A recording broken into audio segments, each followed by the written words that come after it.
In this video, I'll show you how to make a Potion of Invisibility in Minecraft. So you'll need a gold ingot, a carrot, and a fermented spider eye. We'll go to our crafting bench and we'll put our ingot in and turn it into nuggets. Do a circle of nuggets and then put a carrot in the middle to get your golden carrot. Now we'll go to the brewing stand and we'll put our awkward potions in. If you want to know how to make them, click on the card in the top right corner.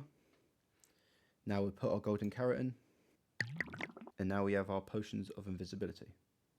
So if you want to extend the time on these, we'll take one out for an example. We could put some redstone dust in.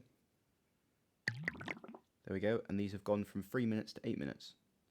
Now if you want to make them into a splash potion, just chuck some gunpowder in. Now we have a splash potion.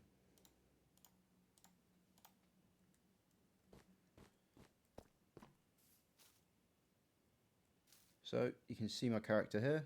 If we throw us on the floor, nowhere to be seen. Thank you for watching the video. If you found it useful, please like and subscribe.